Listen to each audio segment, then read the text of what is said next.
حیدرآباد سے اگر اویسی آ جائیں تو انہی کو قائد مان لیجئے. پھر آپ کے پاس اگر قائد نہیں ہے تو آپ اپنی ملت کے قائد کو تسلیم کر لیجئے.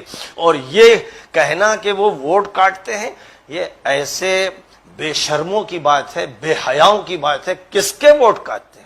اویسی ہو یا کوئی ہو، اگر کوئی مسلم لیڈر ہے جو مسلمانوں کو بلا رہا ہے، جمع کر رہا ہے، جوڑ رہا ہے، ہندوؤں کو جوڑ رہا ہے، دلتوں کو جوڑ رہا ہے، اور ایس سی کو اور ایس ٹی کو جوڑ رہا ہے، او بی سی کو جوڑ رہا ہے، اور اس کے ساتھ لوگ جڑ رہے ہیں، تو اس کو لیڈر کیوں نہیں مانے؟ چھوکرا لونڈا جس کے دور میں 100 فساد ہوئے اور مظفر نگر کاٹ کے رکھ دیا گیا، اگر اس کے سامنے جھک کر اس کو اپنا اور مسلمانوں کا لیڈر بنانے کی بات ہے، خدا کی قسم یہ سیاسی شرک ہے، اور اتنی بھونڈی غلطی ہوگی جس پر اللہ کا غضب بھڑک جائے گا، اور نبی اس سے نفرت کریں گے، اور فرشتے اس پر لعنت بھیجیں گے کہ اگر اسلام کی نمائندہ قرآنی اور حدیثی قیادت نہ کرتے ہوئے کسی دوسرے کو اپنے سر پہ بٹھا لیا گیا، جو بچولیا ہے، جو ہمارے کاندھوں پر بیٹھ کر اپنے محل بناتا ہے، اپنی دکان سجاتا ہے، اس کا کوئی جواز نہیں، اس کا کوئی جواز نہیں.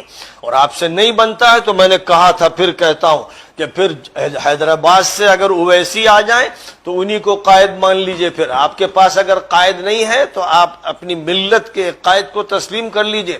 اور یہ کہنا کہ وہ ووٹ کاٹتے ہیں، یہ ایسے بے شرموں کی بات ہے، بے حیاؤں کی بات ہے. کس کے ووٹ کاٹتے ہیں؟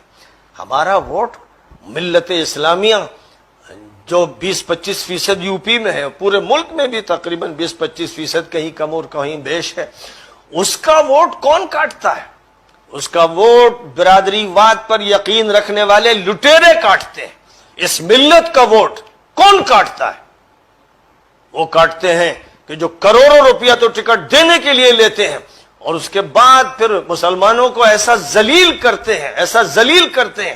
اگر آپ کو اپنی ذلت کی تصویر دیکھنا ہے تو وہ جو بھشتی بنا ہوا تھا بی ایس پی کا، اس کو جس طرح دردرایا گیا، دھتکارا گیا، وہ نسیم کہاں گیا جو خدمت کرتا رہا بھشتی کی طرح، کیا حیثیت ہوئی اس کی؟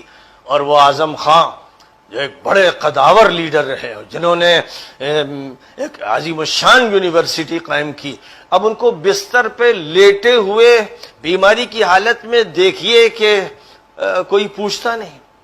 اب صورتحال یہ ان کی نظر آ رہی ہے، ان کے ساتھ جو